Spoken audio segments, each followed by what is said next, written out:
The movie kicks off with a man named Alderson. He wakes up alone in a strange, cube-shaped room. He looks confused, having no idea how he got there.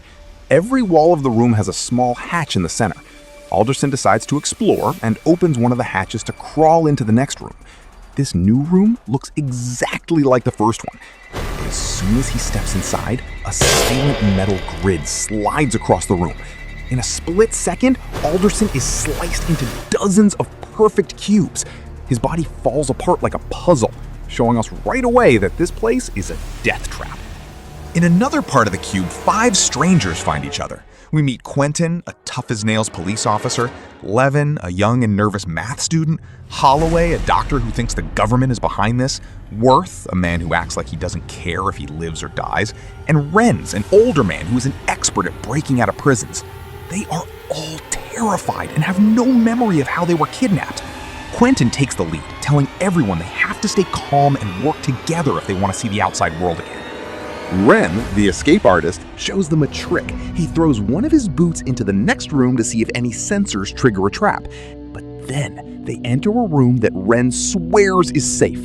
Suddenly, a nozzle pops out of the wall and sprays a cloud of deadly acid directly onto Ren's face. He screams in agony as the acid eats through his skin, and he dies a horrific death right in front of them. The group realizes that some traps are triggered by sound, some by weight, and some are even hidden from the boot test. Levin, the math student, notices that every hatch has a set of 3-digit numbers engraved on it. She starts analyzing them and realizes they aren't just serial numbers. She figures out that if any of the numbers in the set are prime numbers, that room contains a trap. This gives the group a new sense of hope. They start moving from room to room, using Levin's math skills to stay safe. But as they go deeper, the heat and lack of water start making everyone aggressive, especially Quentin, who begins to show a very dark and violent side. As the tension boils over, Worth finally snaps. He reveals that he actually knows what this place is. He was an architect who designed the outer shell of the cube. He tells them that nobody is actually running the place. It was built by the government just because they had the budget for it, and then everyone forgot about it. It's a mindless machine with no purpose. This makes the group feel even more hopeless, realizing they are just small bugs caught in a giant, forgotten engine. The group finds another survivor named Kazan, a man with severe autism. Quentin wants to leave him behind, thinking he's a burden, but Holloway insists on taking him. They soon realize that Kazan is a human calculator. Levin's math becomes too difficult because the numbers start involving powers of prime numbers, but Kazan can solve these complex equations in his head in seconds. He becomes their secret weapon, identifying safe rooms faster than Levin ever could.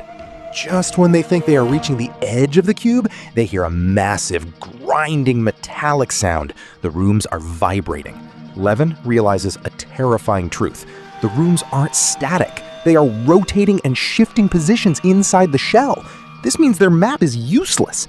She calculates that they need to find a specific bridge room that will eventually align with the only exit hatch in the outer shell, but the window of time to reach it is very short.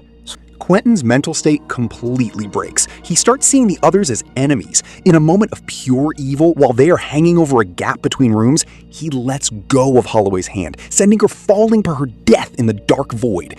He then tries to force the others to follow him, but Worth and Levin manage to trick him and lock him in another room.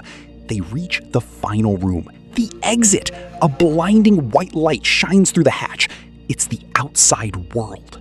Worth decides he doesn't want to leave, believing the world outside is just as bad as the cube. But just as Levin is about to step out, a blood-covered Quentin reappears. He had found a way back. He stabs Levin through the back with a metal handle, killing her instantly.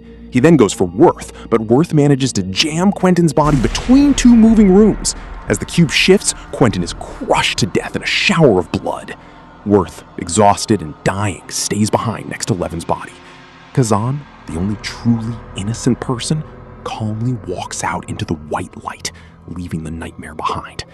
The screen fades to white as the machine continues to grind.